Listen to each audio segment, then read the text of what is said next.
Nosso curso, ele começou com a definição de família, falamos também sobre casamento, papel do homem, da mulher, dos avós e dos pais de filhos casados, e estamos dando essa sequência, falamos sobre comunicação, ainda teremos uma aula sobre criação de filhos, uma sobre finanças, uma sobre resolução de conflitos, e hoje nós vamos falar sobre princípios bíblicos sobre sexualidade no casamento. Então esse é o nosso tópico, nosso assunto. E ele é muito importante. Primeiro porque vivemos numa cultura muito corrompida quando o assunto é sexualidade. Estamos num mundo bem perdido, bem promíscuo. Então, se nós não falarmos sobre o assunto de forma bíblica, nós vamos deixar com que os nossos filhos, nossos jovens, nossos adolescentes aprendam a partir de filmes, séries, de conversas de colegas de escola, de até mesmo professores nas escolas, de uma forma não bíblica. E pode desenvolver, então, problemas para lidar com o seu próprio corpo e também com o relacionamento com outra pessoa. Então, esse assunto é muito importante. Ele deve ser tratado de uma forma bíblica, ou seja, olhar para as Escrituras e ver o que o texto diz. E evitar, então, qualquer tipo de palavra que venha a humilhar outras pessoas ou brincar com um assunto que é sério diante de Deus. Por quê? Porque a sexualidade é um presente de Deus, é uma dádiva de Deus e confiada ao casamento como uma expressão de máxima intimidade. É o ponto mais alto da relação entre um homem e uma mulher no casamento. O sexo mostra unidade e também é uma oportunidade de serviço mútuo. O sexo é uma maneira de abençoar o outro, de cuidar do outro, de servir o outro. Então, em um contexto cultural marcado por extremos, com o extremo de repressão moralista, não fale sobre isso, não conversamos sobre isso, e o outro extremo, essa forma tão permissiva de se falar do assunto de forma imoral, não bíblica. Em meio a esses extremos, nós precisamos resgatar a nossa abordagem bíblica, santa e prática da sexualidade no casamento para a glória de Deus e a edificação do casal. Então nós vamos estudar esse tema nesse domingo aqui pela manhã. Vamos aproveitar 3 princípios que nós destacamos nas lições anteriores, principalmente nas lições de papel do homem e papel da mulher. São 3 princípios que eu quero voltar a destacar na introdução. Primeiro, a obediência aos princípios bíblicos não depende da resposta perfeita do cônjuge. Isso já tem que ser considerado para a sexualidade no casamento. O papel de um homem ou da mulher não depende do outro, não depende da perfeição do outro, mas sim do desejo de querer agradar a Deus. A capacitação para se viver, então, a sexualidade bíblica, ela não é natural, ela vem de Cristo. Então, se a palavra de Deus apresenta esses princípios, Ele também, pela sua graça, nos capacita para viver. Por mais difícil que seja para nós, em alguns momentos, quando nós buscamos o Senhor e dependemos dEle, isso se torna possível. E também, o objetivo final da vida conjugal, inclusive da sexualidade, deve ser sempre glorificar a Deus. Então, por que se envolver no sexo no casamento? Para glorificar a Deus. Primeiramente isso. E não, como naturalmente as pessoas pensam, para uma autossatisfação. O sexo não é dado por Deus para este fim primário, mas sim para a glória dele e, sim, uma bênção para outra pessoa, um serviço para o cônjuge. Temos alguns objetivos aqui na lição, que você pode ver depois, alguns textos básicos. E na página 2 temos então a nossa introdução. Veja então o que nós temos aqui. Primeiro, a cultura contemporânea distorce profundamente o significado da sexualidade. Por um lado, há uma visão repressiva e silenciosa que trata o sexo como algo vergonhoso. Por outro, uma visão libertina que transforma o sexo no centro da identidade humana e do prazer absoluto. Então, mais uma vez, só para entender os 2 extremos, existem casas, famílias, que não se fala sobre o sexo de forma nenhuma. Dependendo da sua família, como você cresceu, você deve ter tido algumas experiências talvez desse tipo. em que se você era um adolescente, um jovem, você teve que aprender ou aprender algumas coisas, não da melhor forma, mas com outras pessoas e não com seus próprios pais. Eu vejo que muitas vezes, isso é comprovado nas conversas de aconselhamento pré-nupcial, quando estamos preparando os jovens para o casamento, na maioria das vezes, eles nunca tiveram conversas sobre sexo com seus pais, mesmo tendo crescido em lares cristãos. Isso é uma coisa estranha e perigosa. Por quê? Porque faz parte da relação pais e filhos de preparar os filhos para todas as áreas da vida, inclusive na área da sua intimidade. E pais que não falam sobre este assunto com seus filhos estão permitindo que eles enfrentem maiores dificuldades na vida, porque eles vão ter que lidar com tentações e provocações sem a ajuda dos próprios pais, o que é algo muito difícil e complicado nesse mundo. Eu já ouvi de histórias de famílias cristãs que, falando sobre os seus filhos, filhos crentes, que foram educados no caminho do Senhor, que tentam viver uma vida de pureza e santidade, só que nos ambientes de escola, assim, as coisas são cada vez piores.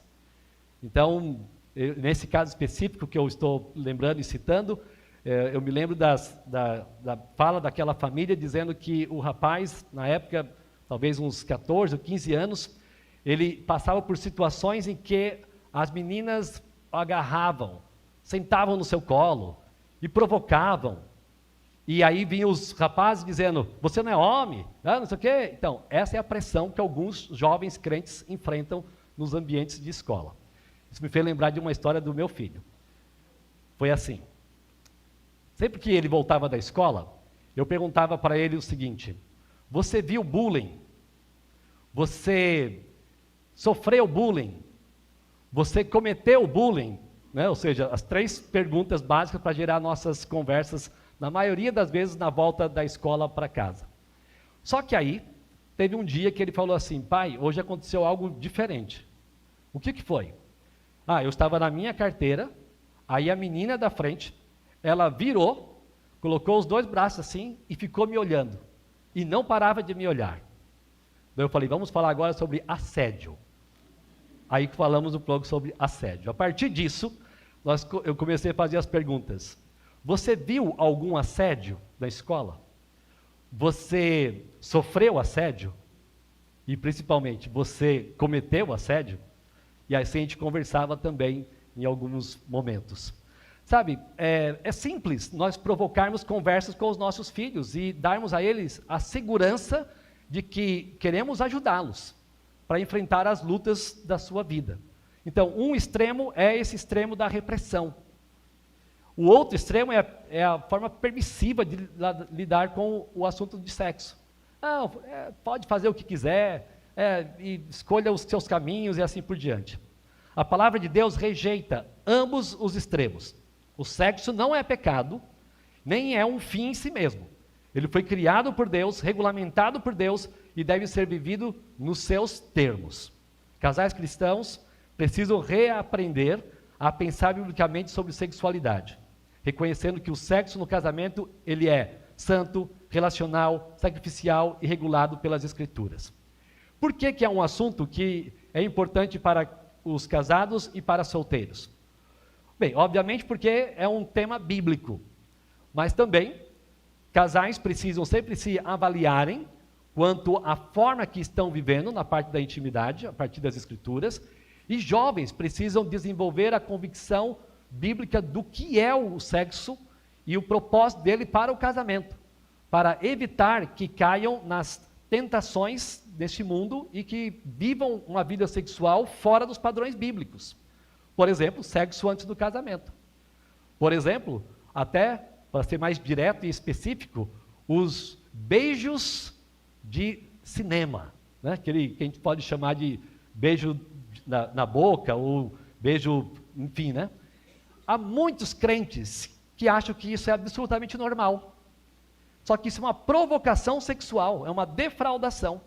O namoro cristão não deveria ter isso como parte, né, da sua demonstração de carinho e de atenção. Isso é um dos pecados cometidos e assumidos como algo tão normal entre casais crentes. o que é uma vergonha, né? Porque não se entende, então, os limites do toque e da proximidade até chegar ao casamento. Então, temos que falar sobre este assunto. Eu quero abordar, então, com os irmãos, 7 princípios bíblicos sobre a sexualidade no casamento. 7 princípios bíblicos sobre a sexualidade no casamento. E vamos começar com o primeiro, que diz: o sexo no casamento é puro e santo. Então veja, o sexo no casamento. Antes do casamento ele não é puro e não é santo. O sexo no casamento, sim, é puro e santo. Pois Deus é quem criou o casamento com essas bases. Mais uma vez, citando um texto que nós já citamos várias vezes, Gênesis 2, versículos 24 e 25, nós podemos ver o seguinte: por isso, o homem deixa seu pai e sua mãe, une-se à sua mulher. Falamos desse princípio no casamento, falamos sobre o papel do homem, o papel da mulher, tornando-se os dois uma só carne. Tornar-se os dois uma só carne é uma expressão de sexualidade. Não só, mas envolve. Tornar-se uma só carne tem a ver com ter mesmos propósitos, as mesmas preocupações, os mesmos alvos de vida, mas claro, envolve também a questão sexual. E Deus então estabeleceu essa base. O homem vai deixar seu pai e sua mãe, vai unir-se à sua mulher, vai se tornar uma só carne. Ora, um e o outro, homem e a sua mulher, estavam nus e não se envergonhavam. Fica implícita aqui a relação da intimidade, da vida sexual, como algo puro e santo, nada pecaminoso. O sexo foi criado então antes da queda do homem no pecado, e foi declarado que era muito bom, naquele 6º dia da criação. Deus criou e disse, é muito bom. Deus viu o que tinha feito, e eis que era muito bom, houve tarde e manhã, o 6º dia. Mas mesmo depois do pecado, o sexo ainda continua sendo puro e santo. Porque olha o que diz Hebreus 13, versículo 4. Ou seja, o sexo no casamento continua sendo honroso. Diz assim o texto: digno de honra entre todos seja o matrimônio, bem como o leito conjugal sem mácula, porque Deus julgará os impuros e os adúlteros. Nesse texto, que fala então já da parte da nossa pós-queda, né? Nosso período de vida, nessa fase que vivemos, o sexo ele não deixa de ser considerado por Deus como algo puro e santo. Na verdade, a exortação bíblica é que todos têm que olhar para o casamento e considerá-lo como algo digno de honra. Ter o casamento como algo de nível elevado. E o leito conjugal, a expressão usada aqui no versículo, para sermos mais específicos e literais, está falando sobre a vida íntima do casal, sobre o ato sexual. O ato sexual deve ser sem mácula. E Deus vai julgar quem? Aqueles que cometem pecados contra a pureza do sexo no casamento. Os impuros, que se envolvem com o sexo fora dos padrões bíblicos, e os adúlteros, que são infiéis na relação conjugal entre um homem e uma mulher. Não há uma dicotomia entre espiritualidade bíblica e sexualidade bíblica. As duas coisas devem andar juntas. O sexo é bíblico, o sexo é algo que Deus criou. O sexo conjugal é tão puro, santo, como qualquer outra expressão da vida cristã, como orar, ler a Bíblia, dar dízimo, fazer viagens missionárias, pregar o evangelho. É tudo tão santo como o ato sexual. Então, o que não é? O sexo não é algo sujo. O sexo não é algo vergonhoso ou meramente tolerado por Deus. Deus não queria isso, mas Ele tolera. É um mal necessário. Nada disso. Um assunto proibido para casais cristãos. O casal não pode conversar, os pais não podem falar com os filhos. Nada disso é verdade. O que é? O sexo no casamento ele é puro e santo porque ele é uma dádiva. É um presente santo de Deus. Faz parte desse plano da criação. E é uma expressão legítima da intimidade conjugal. É a forma mais íntima de um casal poder interagir um com o outro. Algumas implicações. Não posso tratar como impuro aquilo que Deus declarou bom, nem considerar normal aquilo que ele proíbe. Ele coloca os padrões. Então, é puro, é santo. Não devo ter nenhuma palavra de repúdio, de repulsa sobre aquilo que Deus criou. E também entender que existem proibições nessa área. E aí temos que nos submeter às orientações da palavra de Deus. Perguntas de reflexão. Tenho enxergado a sexualidade como algo santo diante de Deus? Algo tão santo como uma vida devocional? Algo tão normal para a minha vida de relacionamento familiar como o ir à igreja? Faz parte da vida, Deus criou assim. Uma sexualidade santa no casamento glorifica a Deus. Primeiro princípio dos 7 que nós vamos estudar é este, que diz que o sexo no casamento ele é puro e santo. Não podemos ter outra visão do sexo que não seja essa que foi criado, como foi criado por Deus. Vamos seguir. Vamos falar do segundo princípio. O sexo não é base do casamento. O sexo não é a base do casamento. Veja o texto de João capítulo 4. Você vai se lembrar que naquele texto, Jesus estava conversando com a mulher samaritana. E naquela conversa, ele toca num assunto que vai nos ajudar a entender aqui que o sexo não é a base do casamento. Versículo 16, lá em João capítulo 4. Jesus disse: vá e chame o seu marido e volte aqui. Ao que a mulher respondeu: não tenho marido. Então Jesus disse: você tem razão ao dizer que não tem marido, porque já teve 5, e esse que agora tem não é o seu marido. O que você disse é verdade. Aqui nós notamos que, apesar da vida íntima que aquela mulher estava tendo com aquele outro homem, ele não era considerado seu marido. Ou seja, ela estava vivendo de forma impura com alguém que não era, de fato, aquele que era o seu marido. Então, só o sexo não faz com que o casamento aconteça ou seja reconhecido automaticamente. Porque pode ser o pecado da fornicação, da imoralidade, da impureza. E isso não gera casamento. Sexo não cria casamento. Para Cristo, o casamento é uma relação de compromisso pactual, reconhecido por Deus. Não simplesmente a existência íntima física. Se o sexo fosse a base do casamento, Jesus teria reconhecido automaticamente aquele relacionamento da mulher samaritana com o homem que ela vivia como legítimo. Mas ele faz exatamente o contrário. Ele não é o seu marido. Pessoas podem se envolver com sexo, mas não estarem casadas. E isso é um pecado, uma desobediência aos princípios bíblicos. O casamento é mais do que a intimidade física. Quando nós falamos que o casamento, o sexo não é a base, é porque o sexo não gera o casamento automaticamente, mas também nós lembramos de que ele é importante, mas ele não é a coisa mais importante no relacionamento entre um homem e uma mulher. O sexo pertence ao casamento e o expressa, porém não estabelece nem o sustenta. A base do matrimônio é a aliança diante de Deus. A intimidade física é uma bênção dentro de uma aliança. Então, assim, se chega a um ponto em que um casal está tendo problemas físicos, orgânicos, eles vão ter que saber lidar com isso e buscar ali intimidade de outras formas no relacionamento, de maneira que possam cuidar um do outro, mas entendendo que, apesar das dificuldades para a vida sexual, uma vez que são casados, eles podem preservar uma aliança, porque essa aliança foi estabelecida diante de Deus, e Deus odeia o divórcio, Deus odeia o repúdio. Então não é uma questão de, não estou me dando bem sexualmente, então agora posso me separar.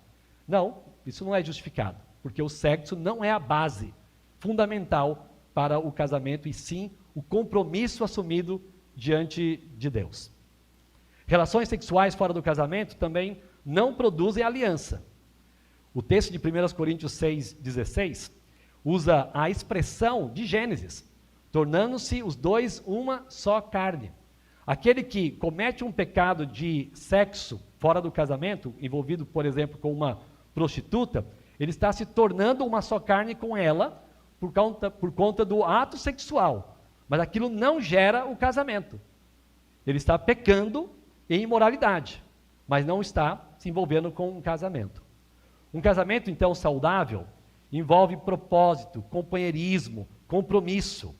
Não é só um ato sem nenhum tipo de relacionamento. A nossa cultura ensina muito bem isso. Ensina que o sexo deve ser uma experiência. Deve ser um ato, mesmo que você não conheça a pessoa. Mesmo que não vá ligar para ela no dia seguinte ou mandar uma mensagem de WhatsApp. É uma experiência assim, que as pessoas devem ter nesse mundo. Mas isso não é sexo de acordo com a palavra de Deus. A palavra de Deus fala que o sexo tem que ser na vida do casal, fazer parte da vida do casamento, como uma expressão de compromisso e assim então de comunicação verdadeira. Então o que não é? O sexo não é a base do casamento porque ele não é a essência do casamento. Não é o critério absoluto para o sucesso conjugal. O que é? É parte importante do casamento. O sexo é importante, mas não é a parte mais importante. É uma expressão de uma aliança já existente. Então a pergunta é, meu casamento, ou melhor, a implicação é, meu casamento não depende do desempenho sexual, mas de aliança, amor e comunhão em Deus. Logo, isso traz esperança para os casais. Porque apesar das lutas e dificuldades que possam surgir, eles ainda podem ter muita paciência um com o outro, em boas conversas, comunicação verdadeira, bíblica, e vão lidar com as dificuldades, entendendo que o sexo é importante, mas não é essencial para preservar uma aliança conjugal. Perguntas de reflexão. Tenho valorizado o sexo acima dos demais aspectos do casamento? Tenho tornado como algo mais importante? É o que me traz a satisfação por estar casado e não a comunhão exatamente com o meu cônjuge? O sexo fortalece o casamento, mas não o define. É importante, mas não é essencial para que um homem e uma mulher continuem casados até que a morte os separe. 2 princípios. Primeiro, o sexo no casamento ele é puro e santo, e também o segundo, o sexo não é a base fundamental do casamento. Um terceiro princípio. O alvo do relacionamento sexual é servir o cônjuge. Mas antes de falar desse princípio, que está em 1 Coríntios capítulo 7, vale a gente fazer algumas considerações também desses 2 primeiros princípios. Algumas pessoas imaginam, ou já assumiram como uma verdade para suas vidas, de que se algum jovem se envolver sexualmente, a solução, se envolver sexualmente com sua namorada, namorado, a solução é casamento. E pronto. Isso não é o ensino bíblico. Eles cometeram um pecado e possivelmente nem estão preparados para uma vida conjugal. Então vamos piorar a situação se simplesmente obrigarmos que eles se unam. Temos que repreender, orientar, ensinar, mas mostrar que o sexo não é a base do casamento. Aquilo foi um pecado cometido e que eles precisam aprender a lidar com isso. Pode resultar no casamento? Pode, mas não é uma solução imediata, como alguns pensam. 1 Coríntios 7, versículos de 1 a 3. O alvo do relacionamento sexual é servir o cônjuge. Lembra que falamos no domingo à noite que a carta dos Coríntios foi escrita pelo apóstolo Paulo para responder perguntas que aqueles irmãos em Corinto tinham sobre diversos assuntos.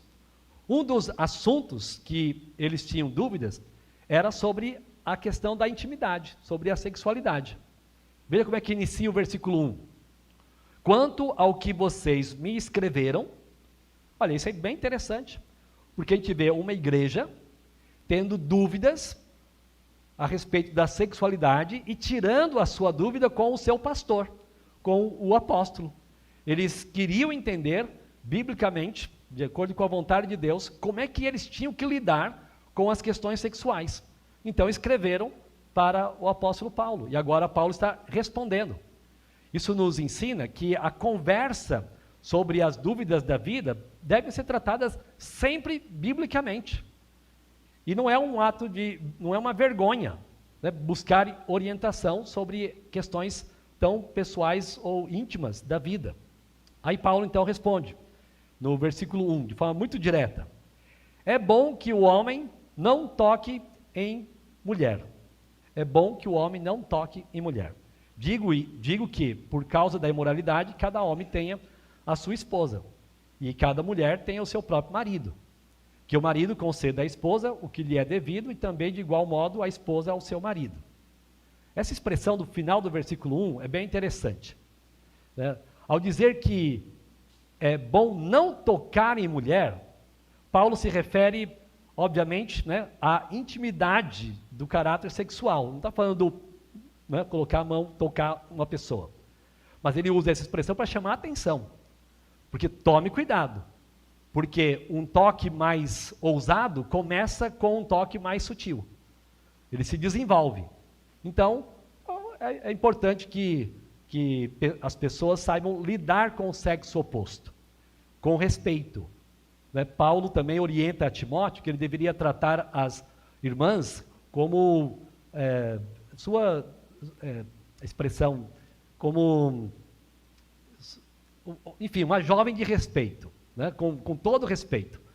E isso faz com que a gente entenda que as nossas expressões de cumprimento, de carinho, de atenção, elas devem ser limitadas. Uma coisa é um homem se aproximar de uma mulher que não é a sua esposa e ela estender a mão para ele estender a mão e cumprimentou, tudo bem, não tem problema, não é que estou desobedecendo o princípio de não tocar uma mulher, não é isso. Mas é diferente uma atitude de um homem que sem qualquer tipo de respeito se aproxima de uma mulher já abraçando, e não é a sua esposa. Isso é um ato de falta de educação e até mesmo já falhando com o princípio ensinado aqui em 1 Coríntios capítulo 7. Então temos que tomar os cuidados, né?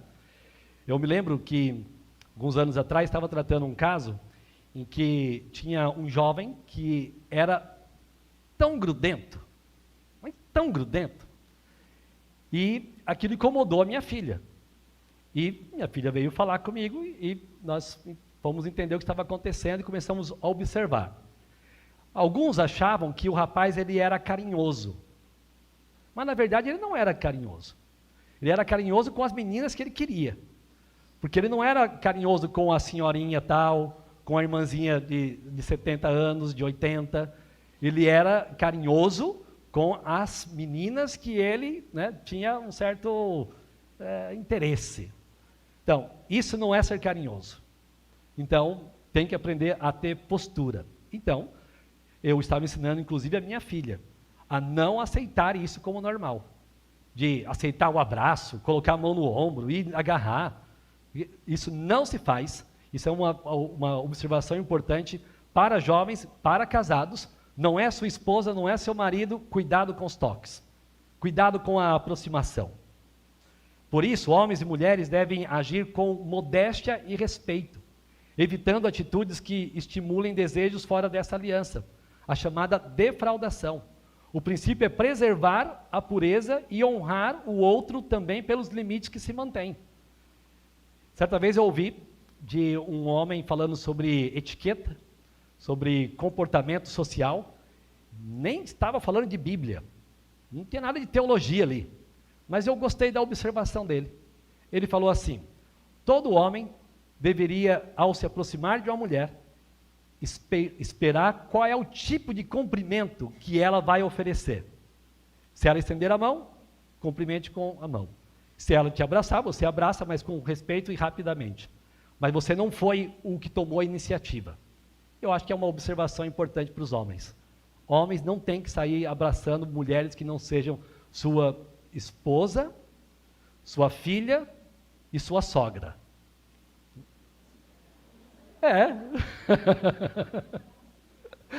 Abrace a sua esposa, sua filha e a sogra, porque ela te ama, né? Então, aí faz parte. Então, aí tudo bem, mas outras não. né? Observação. E aquelas relações com os primos e primas? Ah, nós crescemos juntos, a gente tem essa intimidade e tal. Mas casou, deixa seu pai, sua mãe, tio, tia, primo, prima, deixa todo mundo. Une-se à sua mulher. Então agora a prioridade é ela, não mais os amigos de infância, de escola, de faculdade e coisas assim. Veja o que o texto diz, o versículo 3, de forma especial. Que o marido conceda à esposa o que lhe é devido. E veja que a responsabilidade é a mesma da mulher. De igual modo, a esposa. Então, de igual modo, a esposa conceda o que é devido ao seu marido. Quando um homem e uma mulher se casam, eles têm um dever. O dever de atender sexualmente o cônjuge. Veja, o texto não está dizendo que as pessoas devem se casar para serem satisfeitas sexualmente. E, infelizmente, essa é a ideia mundana que está na cabeça até de muitos crentes. Se casam para ter liberdade para o sexo. Quando, na verdade, o que o texto bíblico nos ensina é: case para que você conceda aquilo que é devido ao seu cônjuge. Não é exigir, é dar. Não é fazer questão, é servir. Olha o que outras versões bíblicas dizem, porque é uma expressão de difícil tradução. Então, temos uma versão da Nova Almeida, que é essa que eu li, conceda à esposa, mas veja a versão corrigida fiel. O marido pague à mulher a devida benevolência, e da mesma sorte a mulher ao marido. Veja a linguagem de hoje. O homem deve cumprir o seu dever como marido, e a mulher também deve cumprir o seu dever como esposa. Veja na NVT. O marido deve satisfazer as necessidades conjugais da sua esposa, e a esposa deve fazer o mesmo com o seu próprio marido. Bem, o princípio claro aqui é que existe uma obrigação ou uma responsabilidade mútua. Homem e mulher. Ambos devem servir um ao outro. Mas o ponto que eu quero destacar aqui é justamente o entendimento de que o sexo é algo que se deve ser pago, é um cumprir de deveres, é uma questão de satisfazer necessidades, não é exigir, não é buscar satisfação, é conceder. Conceder é pagar, cumprir, satisfazer. É um dever, mas é um dever que deve ser um dever amoroso. O foco, então, não é receber prazer, mas oferecer prazer. O amor bíblico, ele se expressa assim, porque amar é buscar mais agradar outros do que agradar a si mesmo. É a essência do que é amor. Então, o que esse princípio nos ensina? Primeiro, o que não é. Sexo no casamento não é egoísmo. Não pode ser alimentado pelos próprios desejos, das próprias exigências e vontades, mas sim em querer agradar o outro. Também, o sexo não deve ser barganha ou negociação. Não é moeda de troca. Se você lavar a louça, né? Se você fazer não sei o quê, não, o sexo não é para isso. E também não é uma busca exclusiva de prazer pessoal. Não é uma busca de querer só se agradar. O que é, então? É um serviço amoroso. É uma expressão prática do amor cristão. É uma entrega voluntária. Uma implicação, na intimidade eu não busco primeiro o meu prazer, mas servir em amor. De vez em quando eu ouço algumas palestras ou pregações sobre esse tema, e aí eu noto que, inclusive no meio evangélico, há uma falta de entendimento deste princípio. Eu já ouvi mais de uma vez alguma coisa assim: está vendo? Irmã, abençoe o seu marido. Mulheres, façam isso, tal, agrade o marido. E o foco é sempre na mulher. O que é um grande erro. Porque o texto está colocando a responsabilidade em ambos. O homem deve conceder satisfação à sua mulher. Da mesma forma, a mulher ao seu marido. O que mostra que a iniciativa, o desejo sexual, não é de uma das partes. Não é que o sexo vai depender se a pessoa tem vontade ou não. Ela entende que é o dever dela de agradar o outro. E não é só mulher que tem que ouvir uma exortação. Homens também. Porque existem casos de problema no casamento em que o homem é que não está concedendo o prazer à sua esposa. Então a ênfase de colocar só na mulher é um erro, né, essa responsabilidade. Tenho encarado o sexo como serviço amoroso ao meu cônjuge? Dar prazer ao cônjuge é uma expressão de amor bíblico. Vamos para o quarto princípio. Deus criou marido e esposa com igual responsabilidade sexual. Estávamos falando isso há pouco, né? Também de igual modo. Note isso no versículo 3. Note no versículo 4. Também de igual modo, homem e mulher, ambos com as mesmas responsabilidades. Então, ambos têm a mesma autoridade sobre o corpo do outro, como diz o versículo 4. A esposa não tem poder, não tem autoridade, não é dona do seu próprio corpo, e sim o marido. E também, de igual modo, o marido não tem poder, não tem autoridade, não é o dono do seu próprio corpo, e sim a esposa. Um pertence ao outro. Isso aqui gera uma série de implicações que não vamos aprofundar, mas uma delas é justamente esse cuidado de como se relacionar com uma pessoa na parte física, de contato, aproximação, que não é o seu cônjuge. Porque o seu corpo não pertence a você, pertence ao seu marido, à sua esposa. Então você não tem que ficar pensando, mas eu tenho liberdade. É a minha maneira de expressar carinho, é a minha amizade. Não, o seu corpo não é mais seu. Então pergunte a ele ou a ela até que ponto os cumprimentos são aceitáveis com pessoas do sexo oposto. Uma outra implicação é a questão da vestimenta. A nossa vestimenta tem que ser uma vestimenta modesta, respeitosa, porque quem tem que conhecer o nosso corpo na intimidade é o cônjuge, não outras pessoas.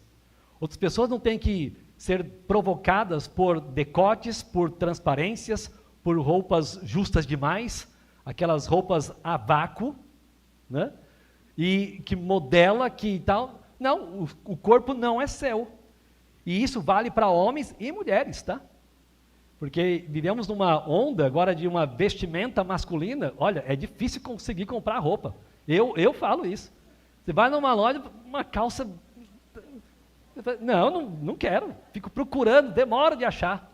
Porque não é fácil encontrar. Então, veja, não é só homens, ou melhor, não é só mulheres, mas homens também podem ter sérios problemas com a vestimenta. O seu corpo é do seu cônjuge. E é possível, perfeitamente, ter uma vestimenta charmosa, elegante, sem exageros. Inclusive tem um vídeo que eu gosto de recomendar, que é de uma jovem casada que fala sobre roupas que crentes não deveriam usar. E ela então explica lá 5 vestimentas que as mulheres não deveriam usar. E é bem interessante a explicação dela. Mas só que às vezes as pessoas deixam isso de lado. É moda, né?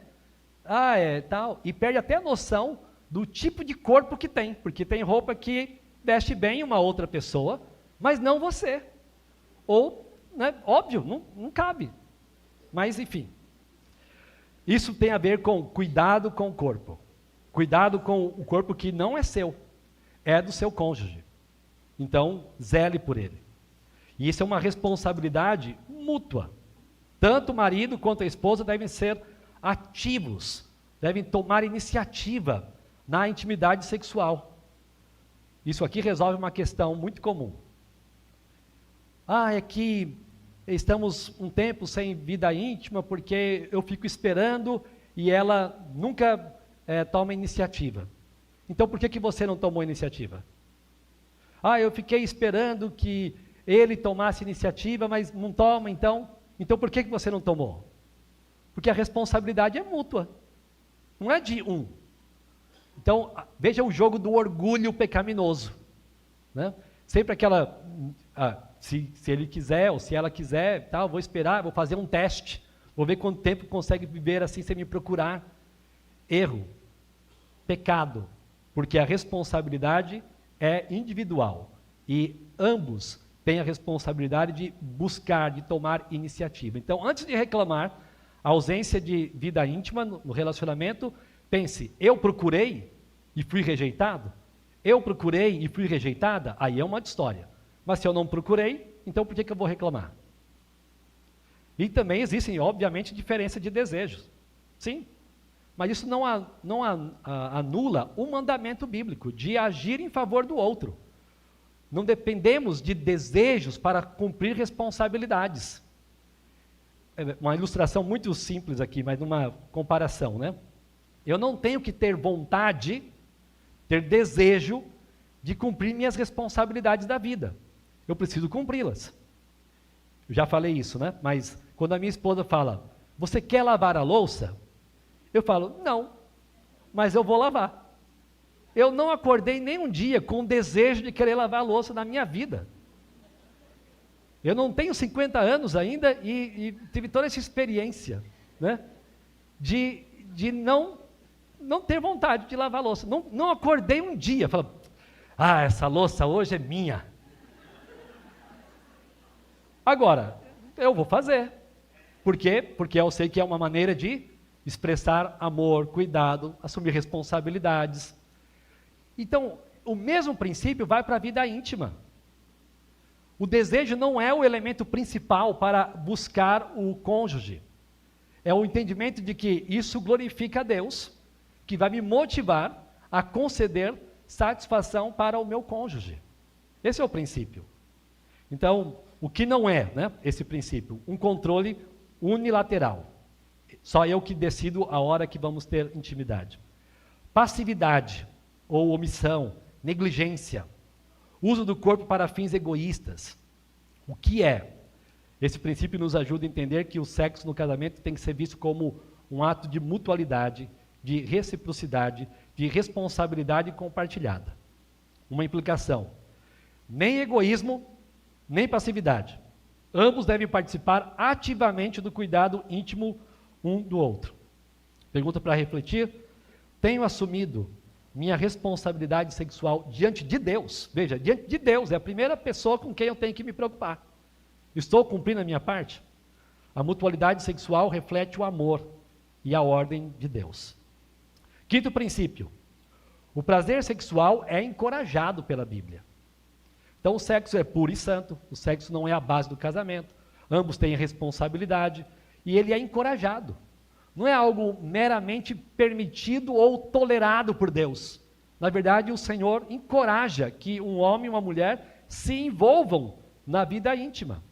Por exemplo, veja o versículo 5 do nosso texto principal aqui, 1 Coríntios capítulo 7, versículo 5. A ordem logo no início, não se privem um ao outro. A ordem bíblica é que o casal não deve viver em privação sexual. Então, indiretamente, no aspecto positivo, é como se o texto dissesse, vocês devem ter vida íntima, vocês precisam ter atividade sexual. Não se privem. Então, há um encorajamento da palavra de Deus para essa intimidade entre um homem e uma mulher casados.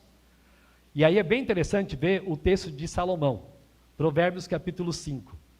Porque Salomão, ele estava orientando o seu filho.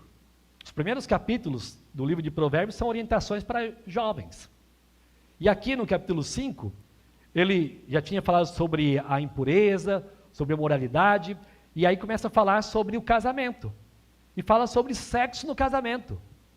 Mas ele está provocando a mente dele.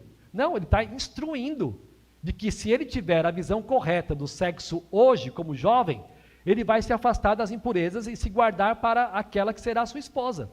Então ele diz assim, seja bendito o seu manancial. Para usar aqui, explicar a analogia, a metáfora, você deve valorizar aquela que será a sua esposa. Alegre-se com a mulher da sua mocidade. No casamento você vai ter alegria, intimidade. Corça amorosa e gazela graciosa. Aí tem as comparações que se você ler Cântico dos Cânticos, você vai ficar assim, né? que tanto elogio bonito, né? Com coisas que nós não entendemos muito bem, mas com toda certeza era uma maneira de expressar muito amor com as palavras. Que os seios dela saciem você em todo o tempo, embriague-se sempre com as suas carícias. Salomão falando de vida íntima com o seu jovem, com o seu filho, de uma maneira tranquila, não pecaminosa, sem repressão moral, mas com respeito. O dia que você se casar, você vai ter a intimidade com a sua mulher. Filho, então se guarde. Filha, se proteja, se guarde para o seu futuro marido. Viva dessa maneira. E no casamento, aí sim, vocês vão se envolver, vocês vão se saciar, vão se embriagar de carícias. Então, quem já é casado pode viver justamente dessa forma. Se saciando em todo o tempo, se embriagando sempre, porque isso é encorajado pelas Escrituras. Para citar dois versículos de Cântico dos Cânticos, peguei aqui um texto da mulher e um do homem, né? O seu falar é muito suave. Sim, ele é totalmente desejável. Assim é meu amado, assim é meu esposo, ó filhos de Jerusalém. Ela estava apaixonada e falando sobre a apreciação dela do seu marido. Ele é desejável. E aí também temos como você é linda, como você é atraente, meu amor, com as suas delícias. Salomão, então, mostrando como que deve ser puro o relacionamento entre o homem e uma mulher. O prazer é parte do plano de Deus, deve ser exclusivo do casamento. Ele deve ser buscado como o entendimento do encorajamento de Deus. É uma satisfação que deve ser plena, como um embriagar-se, como um saciar-se. Não há espaço, obviamente, para fantasias sexuais pecaminosas, porque a relação é entre o homem e a mulher, sem terceiros, sem pornografia, sem imagens de terceiros, sem coisas que vão fazer pensar em outra pessoa para pecar nos pensamentos. É um homem, uma mulher, desejando um ao outro. Portanto, o que não é esse princípio? Culpa pelo prazer conjugal. Mas será que eu estou pecando? Se você está com sua esposa, seu marido, você não está pecando. Não é estímulos externos ao cônjuge. O que é? Alegria legítima, paixão conjugal, satisfação mútua. O prazer conjugal vivido biblicamente glorifica a Deus. Sexto princípio, as relações sexuais devem ser regulares e contínuas. Mais uma vez, 1 Coríntios 7. Não se privem um ao outro, a não ser, talvez, por mútuo consentimento, por algum tempo, para se dedicarem à oração. Depois retomem a vida conjugal, para que Satanás não tente vocês por não terem domínio próprio. E digo isto como concessão e não como mandamento.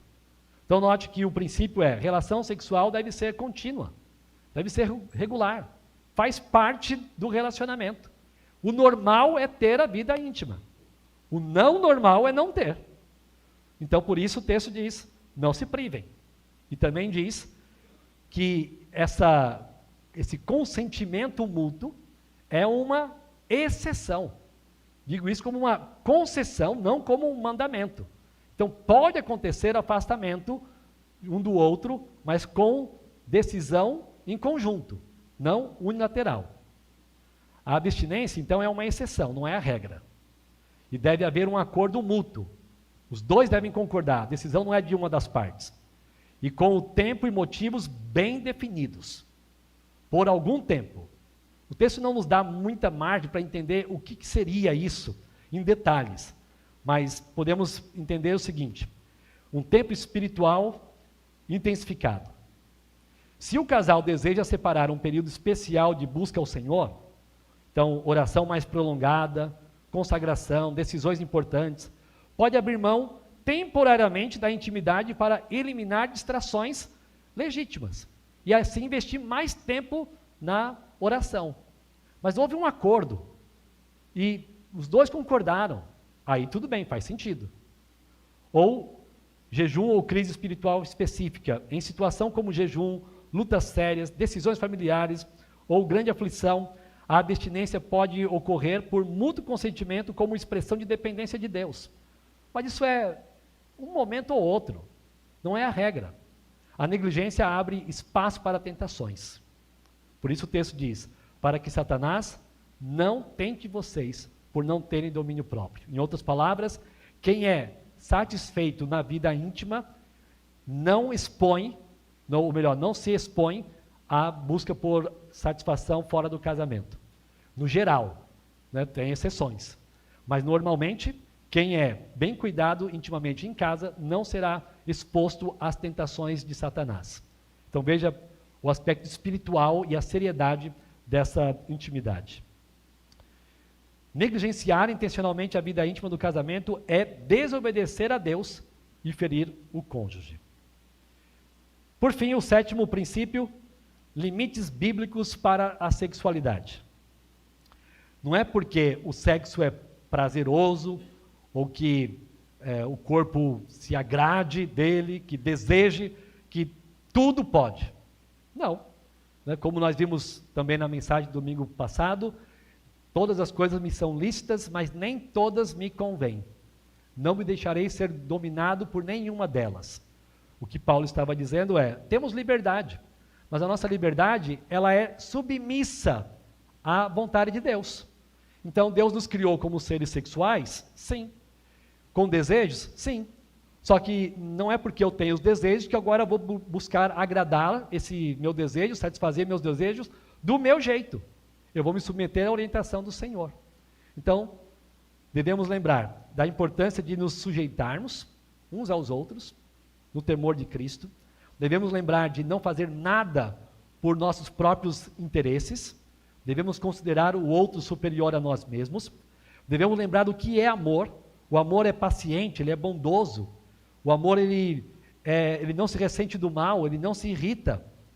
E também, isso pode nos ajudar a tomar as decisões, então, de o que o casal pode ter na sua intimidade. Basicamente, agrada o outro é o ponto importante aqui, não o seu desejo. Não é o que você quer, mas você está tratando com bondade, com amor, com respeito, considerando o outro superior a si mesmo. Então, o que você está fazendo para conceder satisfação para o seu cônjuge? E não exigir. Sexo é exclusivo do casamento entre homem e mulher. Deve respeitar a consciência do cônjuge. Não forçá-lo àquilo que pode ser uma tentação para o pecado. O casal precisa respeitar o histórico de vida de ambos. Infelizmente, vivemos em dias terríveis. E não é difícil encontrar pessoas que sofreram abusos sexuais na sua infância, na sua adolescência, e isso gera alguns problemas para o casamento.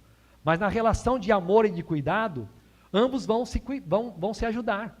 Quem sofreu vai entender que, apesar do que sofreu, no casamento é uma alegria poder agradar o cônjuge. Aquele que casou com alguém que sofreu alguma coisa nessa área da vida, vai entender que há uma certa dificuldade da outra parte. E que não há por que ficar humilhando ou exigindo, mas tratando com muito amor e cuidado. O sexo no casamento não dá permissão para a pornografia. Não dá permissão para a masturbação, autossatisfação. Não dá permissão para adultério, práticas contra a consciência. Mas sim, ele deve ser visto como um ato de amor sacrificial, respeito mútuo, santidade prática. Limites bíblicos preservam a santidade e a alegria conjugal.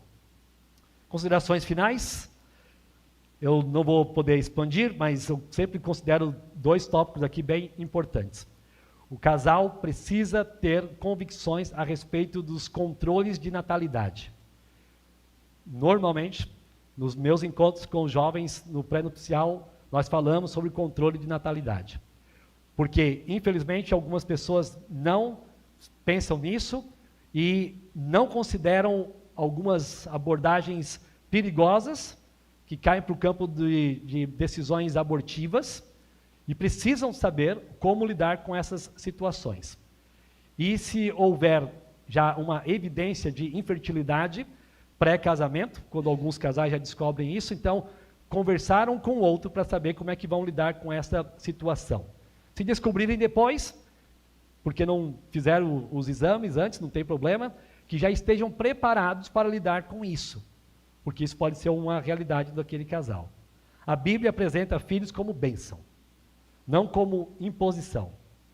O casal pode agir com sabedoria e responsabilidade, entendendo que administrar os efeitos da queda também faz parte do mandato cultural.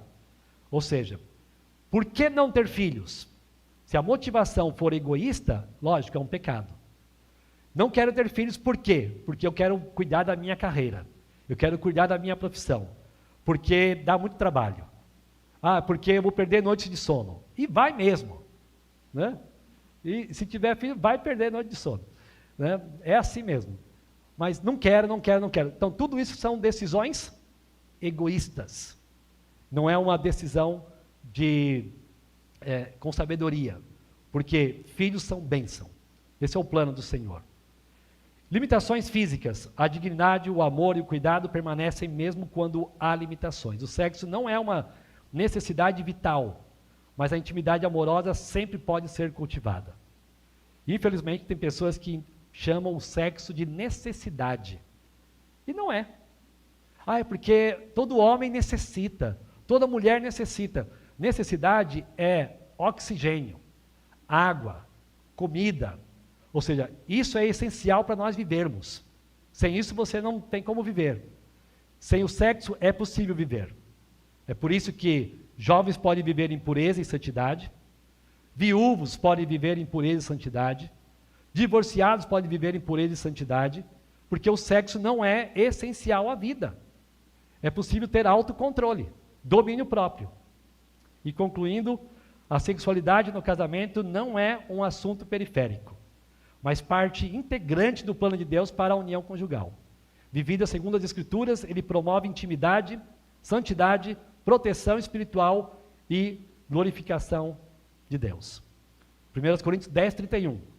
Portanto, se vocês comem ou bebem, ou fazem qualquer outra coisa, e aqui entra a vida íntima, façam tudo para a glória de Deus. Que sejam verdades que possam fortalecer os casados e orientar bem os jovens que estão almejando casamento para viverem de acordo com as Escrituras. Que isso também nos ajude a viver em pureza e santidade para não cairmos no pecado da imoralidade. Que Deus assim nos abençoe. Amém. Vamos orar. Senhor, mais uma vez, te damos graças pelo bom tempo de estudo da Tua Palavra. Esse é um assunto delicado, que leva as pessoas a refletirem sobre detalhes muito íntimos e pessoais, mas entendemos que é a Tua Palavra que nos orienta a vivermos assim. Então nos ajude, principalmente, a termos o desejo de glorificarmos o Senhor com o nosso corpo, com o nosso casamento, com a nossa intimidade. Ao Senhor seja sempre toda a honra e toda a glória. E ajude aqueles que têm tido dificuldades, alguns problemas, lutas, para que possam abandonar práticas que não agradam ao Senhor. E que tomem decisões sérias, radicais, para manter-se puro diante do Senhor. No nome de Jesus.